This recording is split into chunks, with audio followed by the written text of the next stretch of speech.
What is up, guys? Duality Gaming here, giving you my top 5 platform games so far. The reason why this is a personalized list because it's unique, it's different. If you go check on the internet, you can see top 50s, top 25 of platforming games, and number ones always end up being the same. So I thought, why not just switch it up a bit?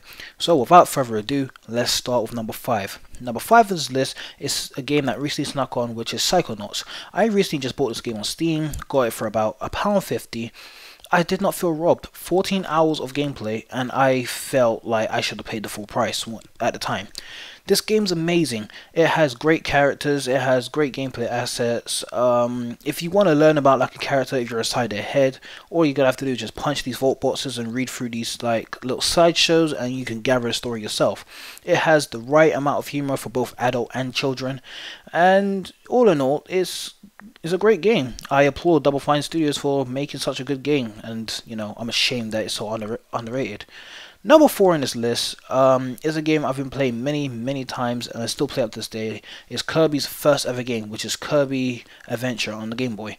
This game is simple, has great music, and is easy to pick up. It only has 5 levels, and well, it's not the usual Kirby standard where you pick up, you absorb this enemy, you get its powers, and you're basically got that ability. This is the first ever Kirby game, so you don't have the absorb ability. You have the whole sucking up enemies, but you have to use them as projectiles, and that's how you battle in the game, which was quite simple. The music sprouted iconic music such as Green Green.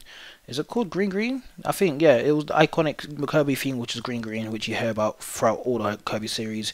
Villains such as King Dedede, and you know, Kirby. Yeah, that's all I have to say. Number 4 in this list is a game that I have also played many of times.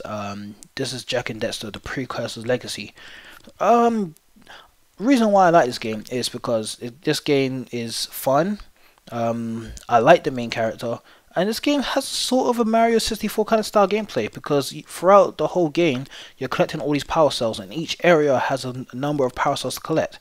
And if you collect all the power cells in the precursor orbs, you get the secret ending which leads to Jak 2, which gives you an incentive to actually collect these power cells.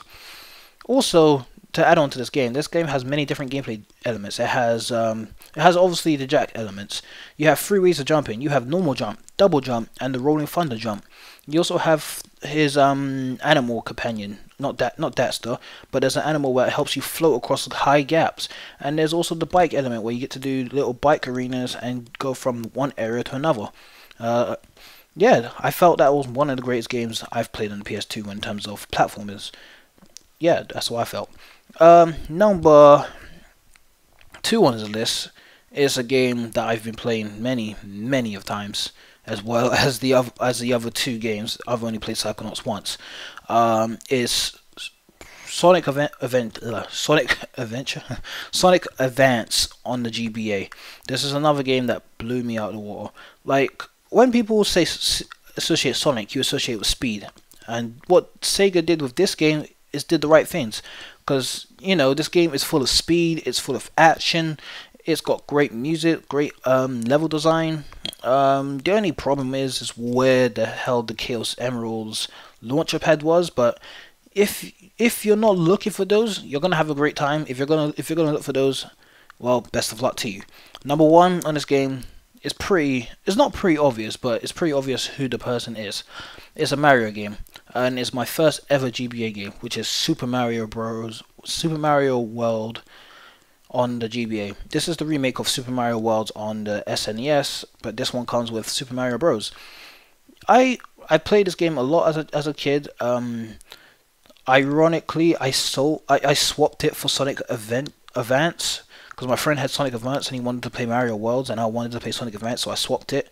Never saw the game again, but thank God for Nintendo and Virtual Console, or else, you know, well, or else I'd have been paying an arm and a leg for a new Game Boy or a new SNES and the games itself. So thank goodness for Nintendo and the Virtual Console. I get to play this game over and over again. Anyway, that is my top 5 favorite games top 5 favorite platforming games. Tell me your opinions down below. Tell me your top 5 favorite platforming games, and maybe give me suggestions for any like top 5 videos you'd like to see. And like the video if you did, the type you didn't, comment, and as I always say, people, stay safe.